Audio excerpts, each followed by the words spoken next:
This is the show Unquestionable. I'm Dan Wu. Thanks so much to LC for filling in for me. A friend told me that they hear me on the radio and they're always listening to KZSE, and someone was filling in for me, and I was like, what are you talking about, someone filling in for me? And I was like, oh yeah, I was so sick that I completely forgot last week happened. I got pneumonia. It was crazy. I still feel like I'm sick because I'm usually a very able-bodied person, and my sympathies go out to anyone who is sick often because I'm not sure how to really bounce back from it. It's weird. I kind of just laid in bed for a few days extra. I was like, this is just my new life. I just sleep 15 hours a day now. Really made me feel like a piece of crap in comparison to people that actually have to deal with illnesses. Much credit out to all of you that do that on a much more regular basis. Someone else who does something on a regular basis that I really appreciate is KZSC's Voces Criticus, or Critical Voices. They offer fresh takes on what's happening in the world today, with interviews and critical commentaries about global affairs that seek to challenge the status quo. Listen to Voces Criticus. Do it.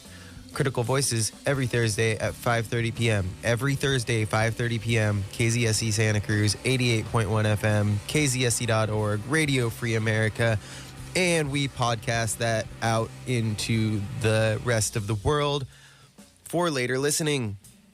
The show highlights voices that are too often left out of mainstream conversations. Listen and be inspired Thursday at 5:30 p.m. on 88.1 FM, KZSE Santa Cruz. How's everybody doing? It is Monday. What is today? March 25th. Spring break up here at ECSE. Maybe for some other people. However, Zombie Baby Jesus Day does not coincide with spring break this year. That's like later in April. How's everyone liking the time change? I hear we're going to get phased into not having the winter punishment clock change that we've been subjected to my entire life. We're going to be phased out of it. That's what they said. So this is the way that government works in that way. Because I love having the sun out later. I think, if it's dark at 7:15 in the morning, that's why cars have headlights and that's why bikes have lights. And if you're sending your kid out to school at 7 in the morning without lights of any sort, you're an awful parent. You're probably sending them in a way that has lights, is basically what I'm saying. If you do that, take note. But we're being phased out of this daylight savings nightmare of short days in the winter. And so every time you're driving home from work at 5:15, it's getting dark. And the way that this worked is that the legislature of California voted to get rid of daylight savings time, meaning no more rolling back the clocks in winter. Just have the later sunset all year round. Then Jerry Brown said, I won't sign that bill until the people agree to it. And the people were like, yo, we agree to it. And then they voted for it. And then he still didn't sign it on his way out of office. And then Gavin Newsom took over. And apparently we get the later sunset a little bit earlier this year. So what I'm envisioning is there's just going to be a week of complete darkness at some point in January, after several years of phasing us out of this slowly to not shock our system. Just 1 week. 1 week of shock darkness. We'll just sleep for that week. It'll be great. But I'm very worried about the birds and squirrels, because they've probably patterned their life a little bit after the fact that the sun's in the same spot for them. But twice a year, humans just start going crazy and doing weird stuff at different times. And so they've crossed the street to go get food sources, or they've dropped down to the road to get some food from a power line. And all of a sudden, there's cars there at a time they didn't expect, or there's no cars for an extra hour. And the ones that catch on to it quicker get all the food. And then the rest of the birds and squirrels are like, hey, what's going on? Anyways, these are the things I think about.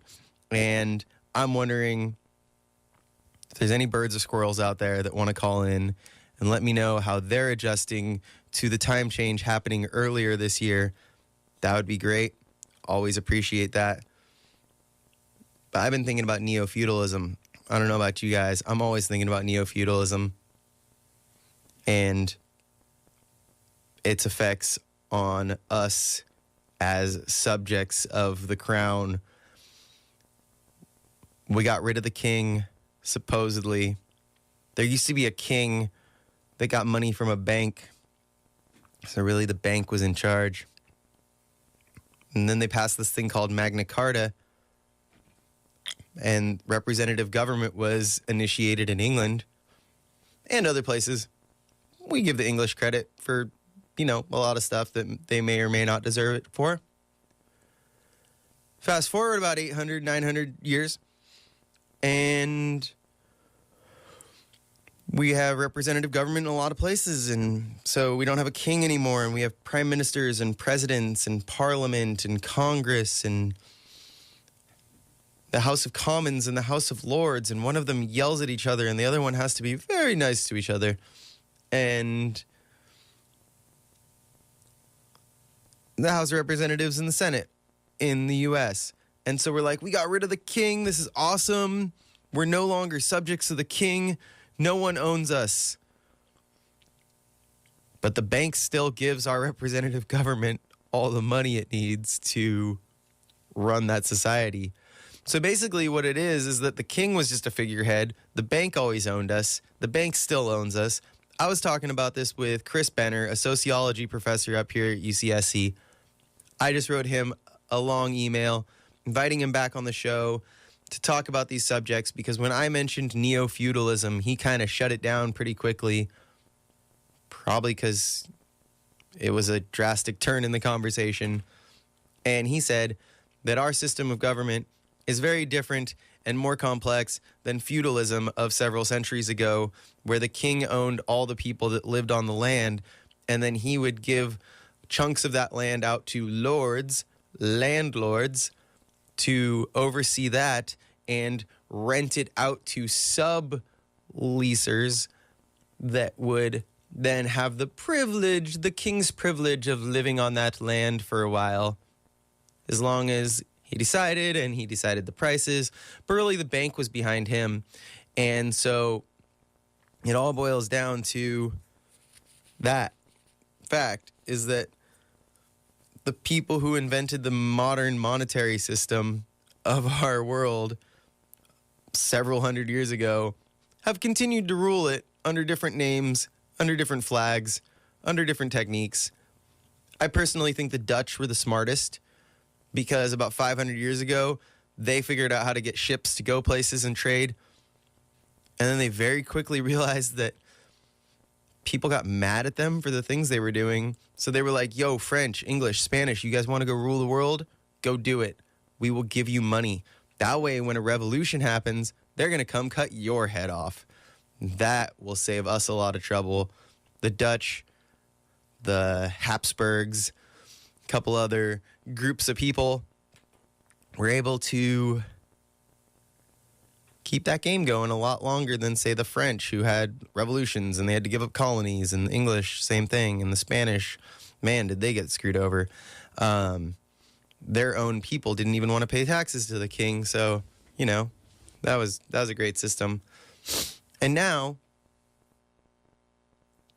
we have a system in which we're talking about other things that are related to that same system of colonialism and neo-feudalism, and I want to have Chris Benner back on to talk about this. But there are some news articles that I've been fixated on recently that really point out how this system is working, in my opinion, that I could show this PhD professor who's read many, many more things on how societies work and how we view each other in society and how the disparities of wealth in our society are important to how we view each other, and making sure that we still see each other as human and see each other's needs as valid as the other person's. One of them is an article I keep going back to, 831-459-4036.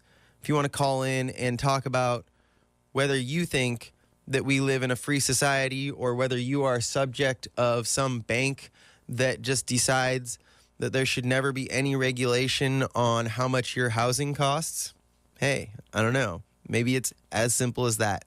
Maybe the fact that ruling class and rich people can keep any regulation from really barring them from charging as much as they want to for housing is really just like a huge, huge sign to me that we do live in a neo-feudalist society in which the people are largely just subjects of the people that run the money supply.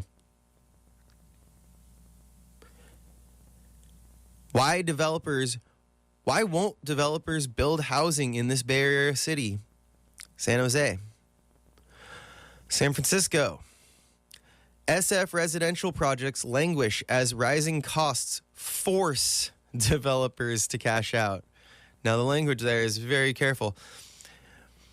Costs went up and labor costs went up, and so the contractors and the laborers are getting paid a little more.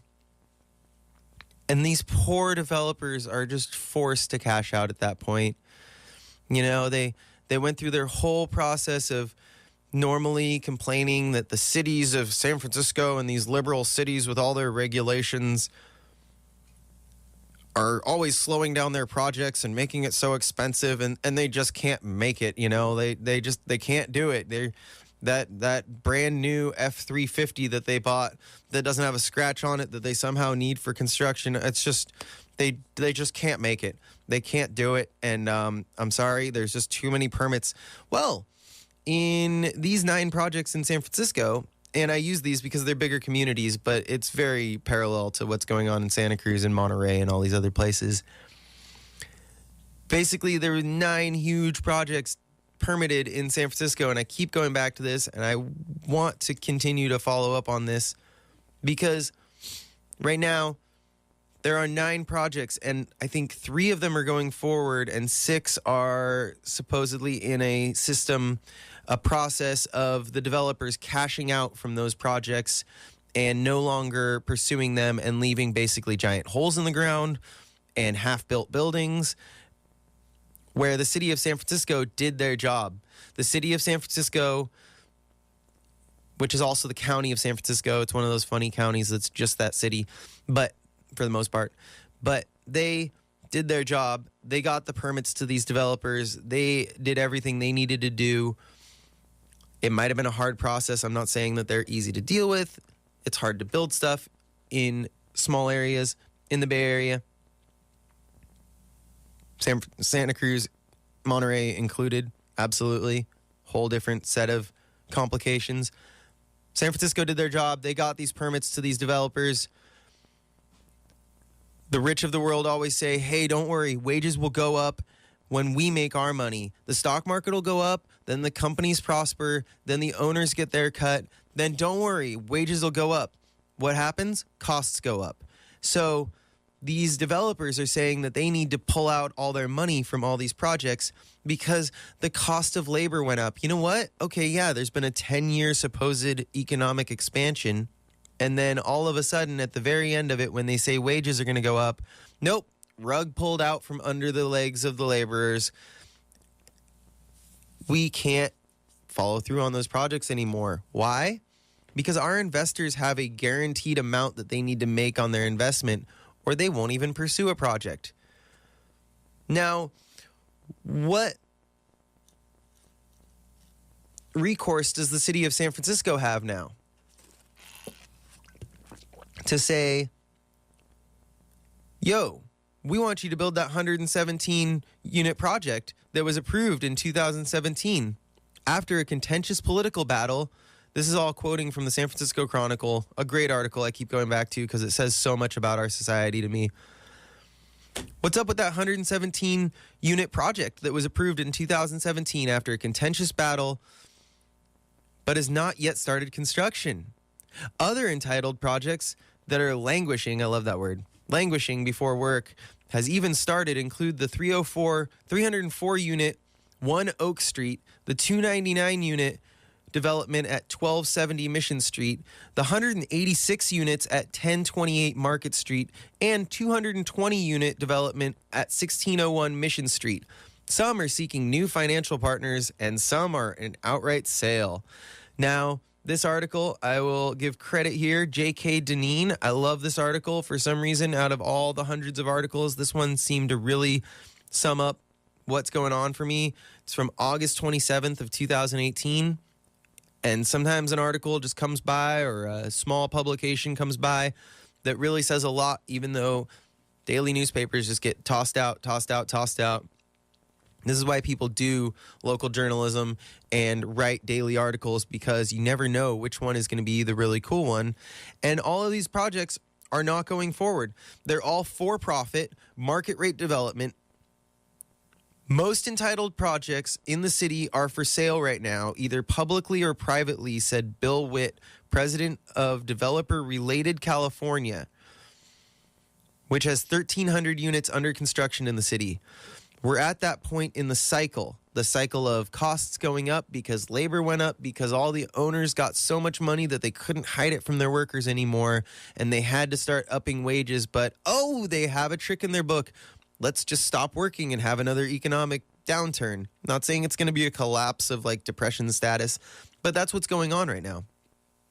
And they have the right to just not do these projects. They just we don't want to anymore. Now, the one problem I do have with this article is that it buried, I believe, one of the most important things in the story at the bottom.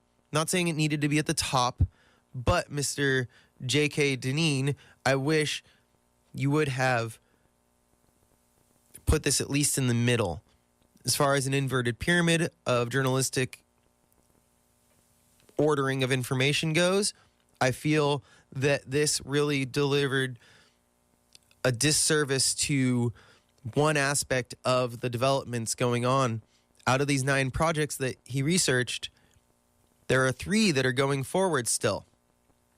Now, Todd David of San Francisco Housing Action Coalition, an industry group representing residential developers and city elected officials, are prone to Christmas tree effect, weighing down projects with so many extra fees and obligation that doesn't get built. Now, that's true in some cases, but that's not what's happening here. They had all the permits, they had all the go-ahead, they had all the funding. What happened was their own labor costs went up and supply costs went up. And you know what? If they planned that badly, then that's on them. But I don't see myself getting to tell my landlord I can't pay rent because I'm not making a profit this month. My savings account isn't going up as much as I'd like it to, so sorry, I can't pay rent this month. I don't get to do that. Another example of how this is relating to projects that go forward is when there's a government project, such as the bike trail, that they're revamping the train tracks between here and Watsonville. The city got money from the state because the state liked our ideas. All the cities and county partners were able to agree on things except for Capitola, that's making a huge deal out of really silly, illogical complaints. They don't want to give any money to the project because they don't like the project, and so they're going to try and shut down the center section of it. But that's not going to happen. And what happens with these government projects is the state said, yo, we're giving you money for this project. We like your project. You're putting up money. We're putting up money. But the condition is, just like if your parents give you money or a friend invests in your company, you got to do it. That's our condition. Get it started. Do it. Now, in this neo-feudalist society where private companies really do own the people, they don't have to do that. They can complain all they want about the permitting process. They can negotiate all the tax breaks in the world they want. They can get environmental reviews sometimes shortened or skipped completely. And then they just don't have to do it if they don't want to. They just, they're like, oh, you know what? Costs went up. Sorry. One group actually said they have a dictated percentage they need to make on all of their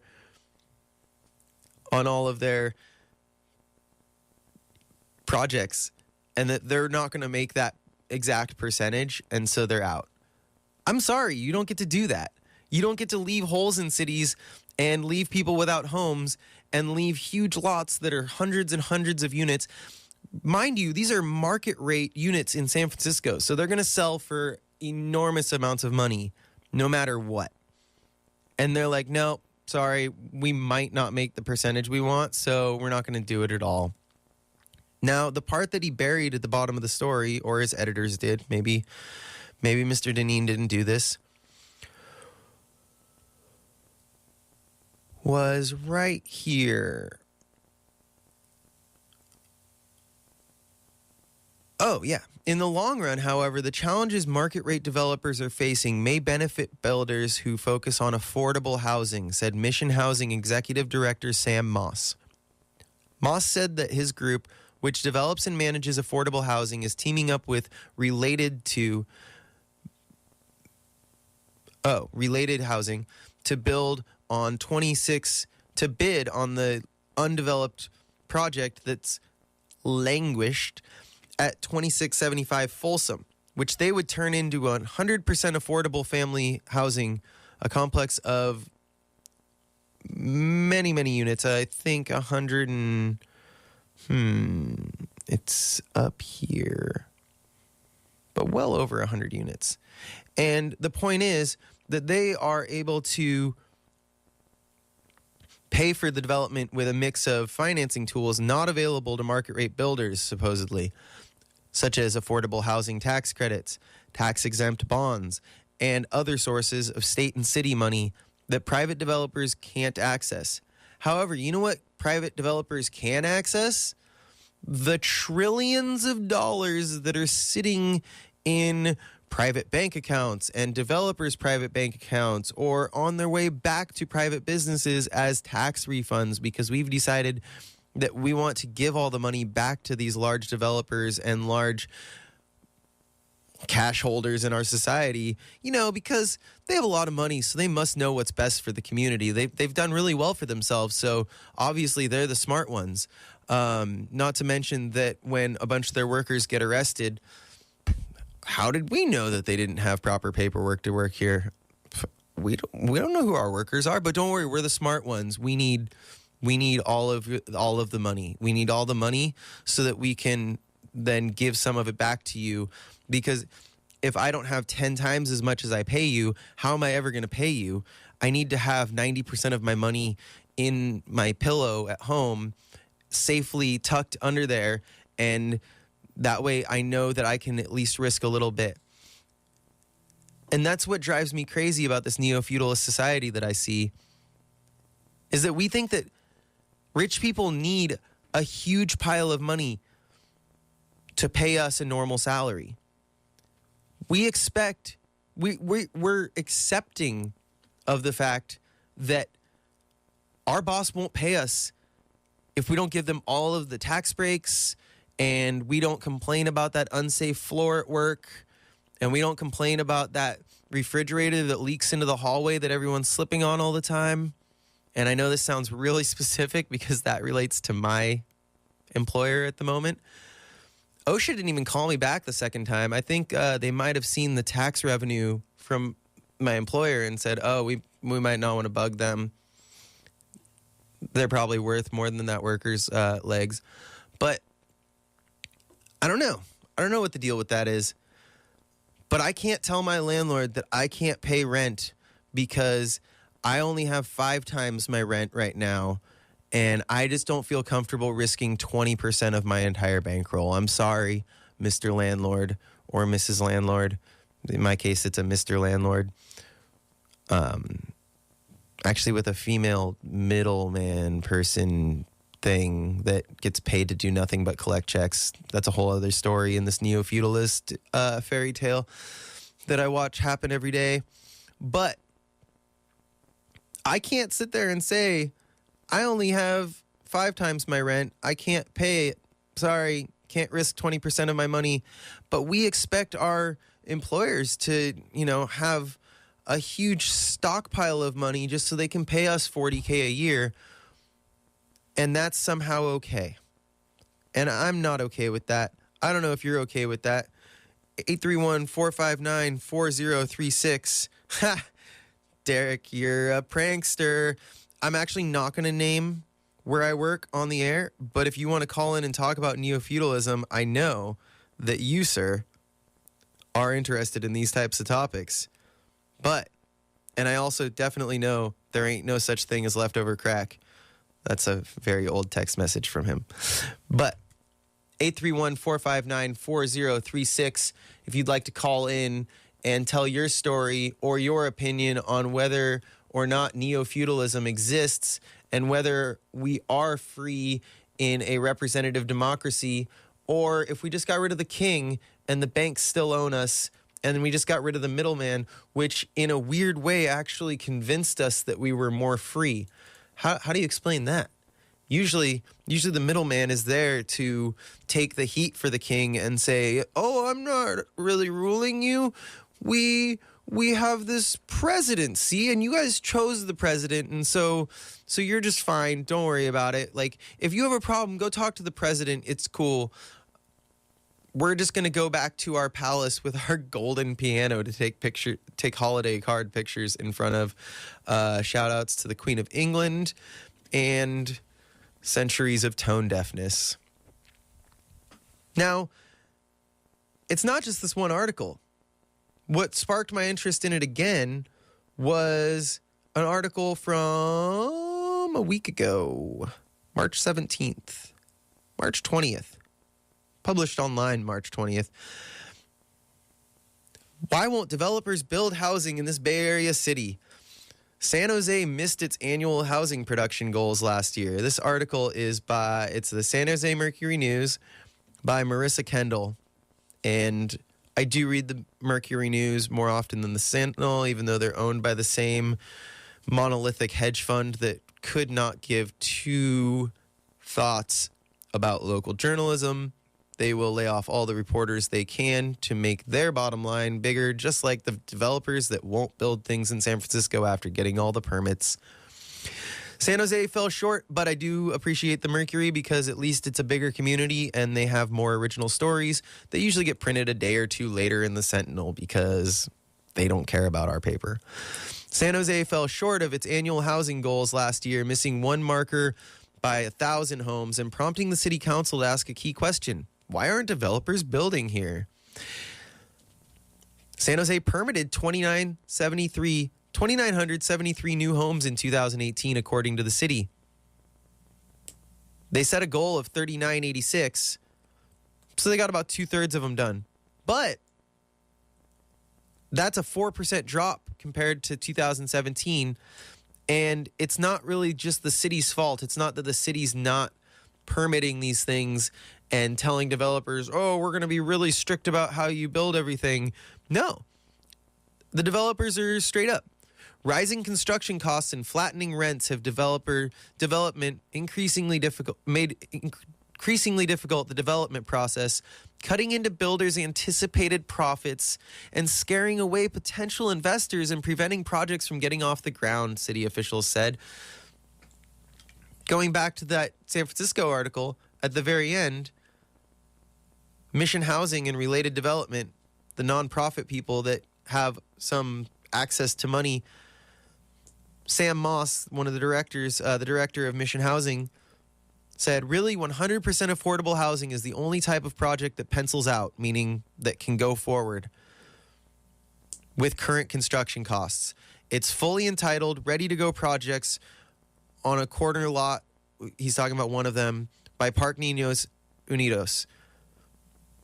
This is an example of the stars aligning for us. And he says that affordable housing by nonprofits is the only thing that pencils out now because all of the other for-profit developers play this ransom game where they wait until wages drop and 15% of construction workers are out of work because all these projects that they thought were going to happen go under because the investment bank, who doesn't care about local communities at all and is just based in bank accounts digitally throughout the world from people's money from all over the place, people wealthy enough to just live wherever they want and just invest digitally, they all pull out their money and they wait for costs to drop and they wait for everyone to get really desperate again And the only thing that really pencils out is nonprofit, affordable construction. And in Santa Cruz, that's not what we're seeing. 555 Front Street was I don't use the word debacle very often, but I like it for this one. A debacle. And it's expensive housing. They got all these exemptions to rent them out for a while, for 10 years, and they can just come back and ask for another exemption. They don't have to sell them as affordable units. They can just continue to make profit. If rent control ever does come in, the rents will be so high by that point that all we can do is regulate it from the point that they're already at. 831-459-4036. Does this seem like a free society where you have representation in government? Does this feel like the private companies actually own the government? Because that's kind of what I'm seeing. I don't know about you, but that's all I'm seeing. And so not calling in today. Went so hard this weekend and I'm completely wrecked. Well, thank you for listening, though. And yeah, I'm not going to name my employer on the air. I'm going to work there for another 6 months and milk as much as I can out of them, and then follow up with them to make sure that my coworkers are safe, because just at the same token that these developers pull out of projects, the chef at my work said, well, I don't know why are you so worried about all these safety hazards? Every restaurant is a safety hazard. It's always a work hazard. And I'm like, well, why do you accept that? Why do you accept the fact that you're either your developer building the building or your boss that owns the restaurant? Why do you accept the fact that they need to have a big stockpile of money sitting around just in case they want to go on vacation in the French Riviera, and you're willing to accept that as ransom for your body being put at risk because you want your $50K a year, or in the chef's case, maybe $80K a year. And you're like, well, my employer needs $1 million sitting around to pay me that $80K, because otherwise, why would they ever take that risk? And I'm tired of just excusing the greedy behavior of all of these groups of people that really have trillions and trillions of dollars sitting around, and then we have to ask to borrow it from them to run our government every year. We don't owe interest to the Chinese government in a massive part of the $20 trillion we're in debt. We owe it to rich families all over the world. It goes beyond nationality. We owe it to rich Americans. We owe it to rich Europeans. We owe it to rich Middle Easterners. We owe it to rich Chinese people. It's true. Some of it is owed to China, but a lot of it is to private entities in China. And don't tell me that communist government isn't run by a small group of wealthy families. We'll be back. 831-459-4036. You're listening to neo-feudalist analysis on Unquestionable on KZSE Santa Cruz. Thanks for listening. Here's some homebrew for a minute. Can't stay still, I'm weak as some progress, can't escape from myself.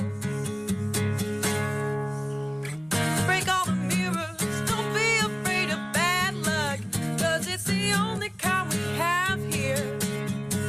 Break all the mirrors, don't be afraid of bad news, 'cause it's the only kind we have here. It's easy to pass judgment when you're first starting to live all on your own. No, you're not alone. You're just not leaning on the wall. I am a skunk repelling everything I find, searching, not finding any shred of peace of mind. Is it courage to boldly admit to all I lack? Imagine phantom father is never coming back. Break all the mirrors, don't be afraid of bad news, 'cause it's the only kind we have here. Break all the mirrors, don't be afraid of bad luck, 'cause it's the only kind we have here. Are you better than me? 'Cause I'm no better than you. Are you better than me? 'Cause I'm no better, no better. I play my hand,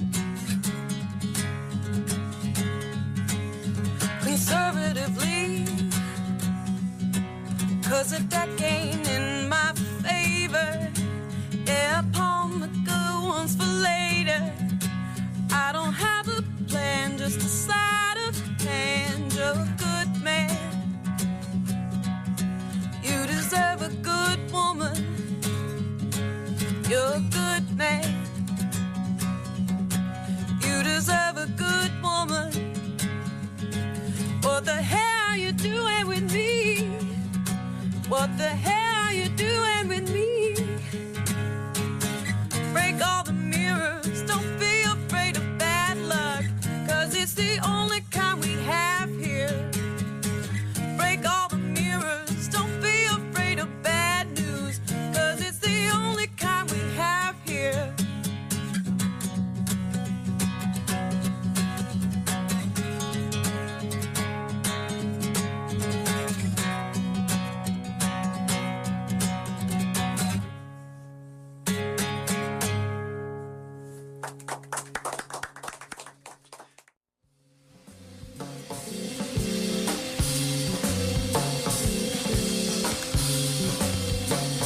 You're listening to KZSE Santa Cruz, 88.1 FM, broadcasting all the way down to King City, out to southern Los Gatos until we get drowned out by this really, really interesting quote-unquote nonprofit station over there. I'm not going to get us in too much trouble, but honestly, if you're driving over 17 listening to us, bust out the recorder on your phone and record when these shows start to bleed over into the other 88.1 over the hill, and it is so fun.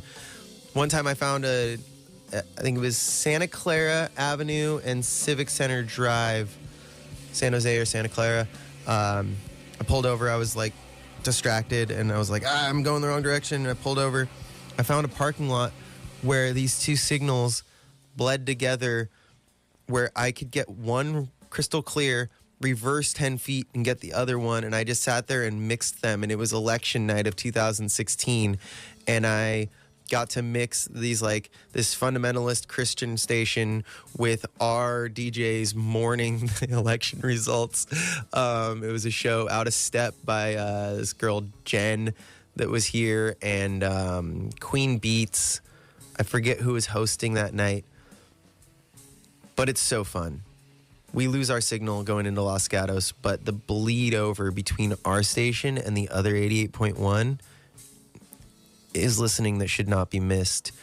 But we appreciate all of those listeners all the way down to King City and Monterey and Pacific Grove, and everyone that donates to the station or texts in. The person that wrote in, "This is badass, thank you so much." And that was Homebrew, if that's what they were referring to. Good friends of mine, Santa Cruz-based band that does a like 5-person power rock 70s outfit. They also have that version of themselves that I just played, the track Mirrors, off of Acoustic on K-Pig. Their discography is available in physical format. If you go to Homebrew, Bandcamp, Santa Cruz, just Google those 3 words, you'll find them. It's a cool name, but it's kind of common wording, so it's tough to find them, I feel like. Another group we really appreciate, or I appreciate, is the Homeless Garden Project. But I feel like DJ Gata read this already this morning. I know they did because I heard them read it. So I'm going to read about Seymour Discovery Center instead. Each April, the Seymour Marine Discovery Center celebrates Earth Week by recognizing guests arriving via bicycling, walking, and public transportation. During Earth Week, the museum will have exhibits to learn more about Earth systems. Earth Week takes place from April 23rd to April 28th. From 10 a.m. to 5 p.m., there will be activities at the Seymour Center, which is located at 100 McAllister Way in Santa Cruz, way out on the west side. More information is available by phone at 831-459-3800 or online at seymourcenter.ucsc.edu.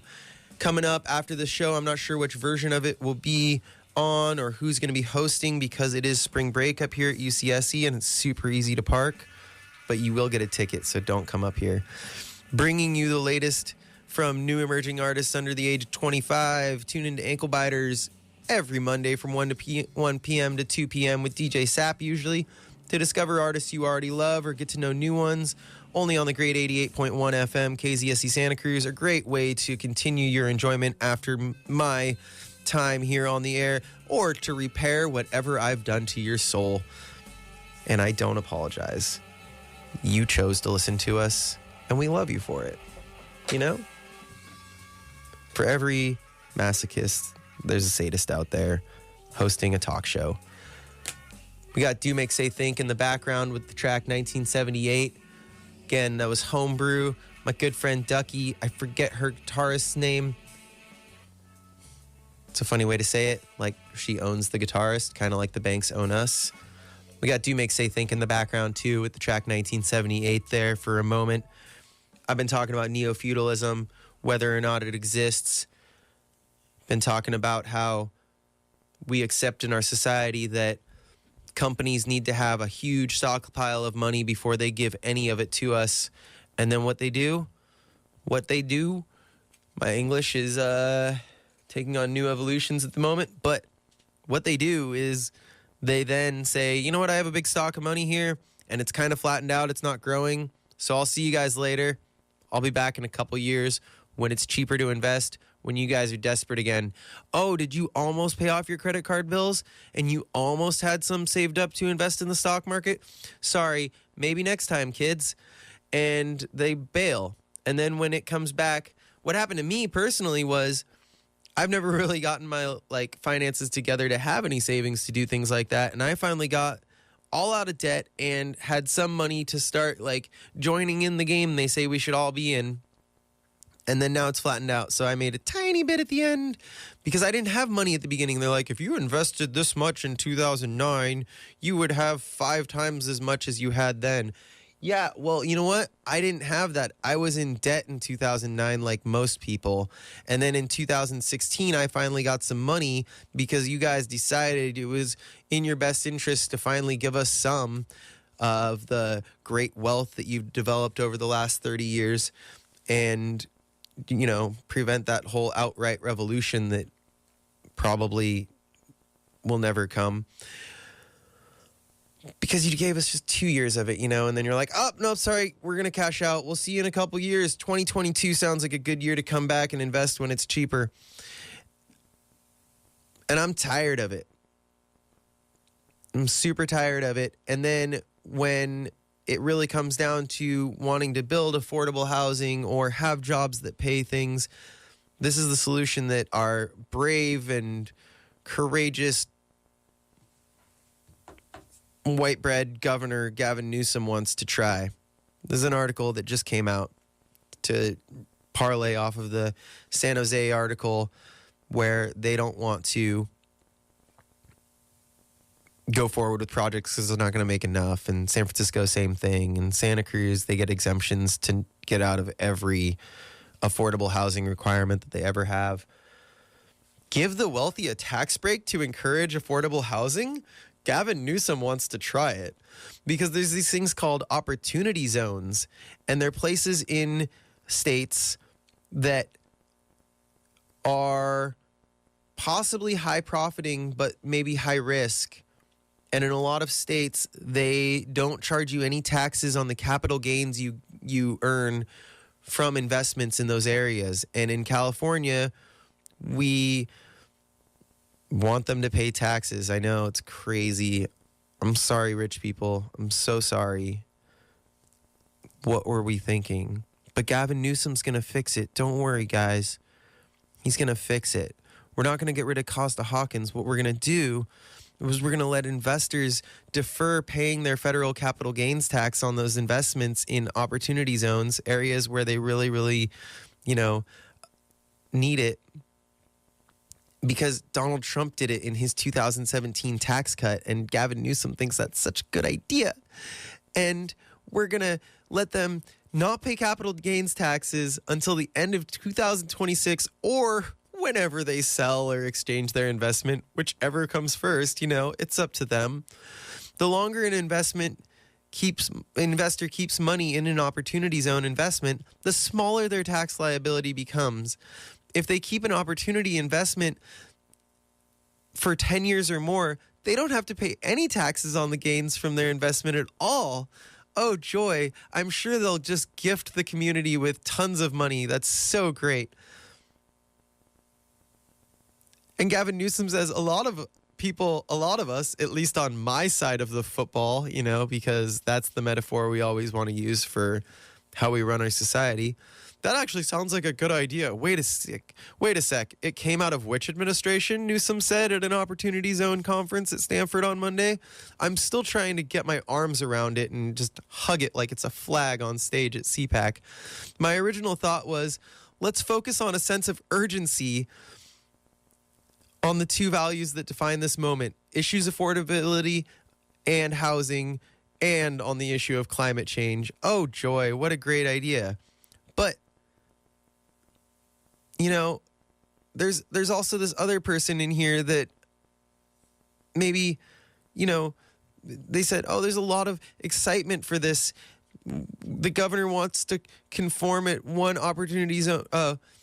So when I did say the governor wanted to conform at one of the Opportunity Zone conferences, people stood up because a lot of the investors in the room are from California, and they would rather invest in projects in their backyard, but they have to pay taxes right now, and they're just not willing to do that. And why should they have to pay to help develop society? You know what? I'm just going to tell them that I'm not making as much as I would like, so I'm not going to pay taxes either. I'm just going to go to work, and I'm sorry, I have some bills, so I'm not going to pay taxes either. Sorry, guys. Nope, not going to happen. Finally, this University of Albany professor of urban policy and politics says something fun. He goes, this policy isn't, I don't think, very well designed to do what it's putatively meant to do, which is to help people in poorer neighborhoods. It's going to help wealthy people primarily who don't want to pay capital gains taxes on investment. They're the number one beneficiaries. And that they will invest in market rate high-end housing instead of affordable housing in order to maximize their profit in these zones, especially since they're not going to have to pay any capital gains taxes at the federal or state level if Gavin Newsom goes through with his plan. He also worries that it will simply lead investors to invest in areas that would attract capital even if they weren't designated opportunity zones, which means that East Palo Alto and East LA and Southeast LA and probably Watsonville and Salinas are probably going to be left out of all of this. Any state benefit would be a windfall to investors because they would likely have made the investment even without the state benefit. Moreover, if the federal tax cut incentive isn't sufficient enough to encourage investment in affordable housing and green technology, a similar state tax benefit likely would not change investors' choices. So Gavin Newsom, keep it up, bro. You're doing a great job. Maybe all my friends that are really, really hard on rich white men, maybe they're right. I don't know. That's from the Sacramento Bee, though. Madeline Ashman, thank you so much for this article, and thank you for giving ample time to the points of view that say giving tax breaks to the rich so that they will please, please, please invest in our communities, whichever ones they feel like. Thank you for giving time to the fact that this is probably just going to help them a whole bunch, and we're never really going to solve the problems that we need to solve based on these issues. And I want to bring this back to Santa Cruz, and I want to bring it back to the conflict supposedly going on in our city council right now for a minute. And I read Drew Glover's blog repeatedly, the Urgency of Now. It's on Facebook. If you type in Urgency of Now, Drew Glover, I'm pretty sure that you will find it. And his critics said that he was Trumpian and attacking the fierce urgency of now. Indie Bay reprinted it. This Wednesday, I went to Ross Camp, and these people that are pro-developer and anti-rent control and everything are attacking him and saying he's Trumpian because he wrote a blog and urged his supporters to urge other city council members to help him get his initiatives to actually do things on the ballot and deal with this tent city that's growing and help the people there. That he went and one man had like a wound on his shin that was like painted over because he didn't have any other first aid going on. And most of this article that he wrote is about his experience walking around in that homeless encampment. And more people that are paying rent right now are going to end up in that homeless encampment unless we actually do things instead of just counting the homeless like they literally did at the meeting where he got called out for being sexist and for attacking the mayor. When I know Drew Glover and I read this blog, he literally, the only attack he made on the mayor was saying that the mayor's making it very difficult for him, very difficult to take any action at the next city council meeting. He didn't say they were barring him from it. He didn't say they were a horrible person. He said the mayor, who's Martine Watkins right now, basically is just making it difficult for him to get things on that meeting's agenda. And he wants to get things done to help how tenants and also former tenants who are now homeless. And those things get shot down. And then our leaders at the state level solution is to give tax cuts to the wealthy so that they might please invest in our communities. And I'm like tired of this, and I'm going to keep railing on this for as long as is necessary. This has been another edition of Unquestionable. Ankle Biters is coming up next with, it looks like Crunk and Cronuts is in the studio. But as is my tradition, I never really get out of here at 1 o'clock because it's a talk show and that's almost impossible. And I'm always very, very grateful to Ankle Biters for letting me bite off like 30 seconds of their show. But I will try not to do that too much today. Thank you so much for whoever wrote in. This is badass. Pretty sure you were writing it about the Homebrew track. That's Homebrew Santa Cruz Band Camp. Love those kids. Thank you so much for allowing me to use that music. And Do Make Say Think, a very accomplished jazz, weird, experimental group that also lets me use their music on the condition that I'm not classist, racist, or sexist, or homophobic on my show. I'm definitely classist, but I feel like I'm punching up most of the time, so they haven't had a problem with it at this point. Thank you so much for listening. This has been Unquestionable. Please do whatever you want to do to make sure that the wealthy of the world can't continue to just step on us and ransom us and decide when they want to invest in communities, whether that's running for office, whether that's writing letters to other people in office to tell them that giving tax breaks to rich people is a terrible idea as a default position to help investment in communities, or, you know, go start a protest. I don't know. Anything. Your ideas are welcome. Next time, you can call in and talk with me about it at 831-459-4036. And Ankle Biters is coming up. Thank you so much. This has been KZSE Santa Cruz.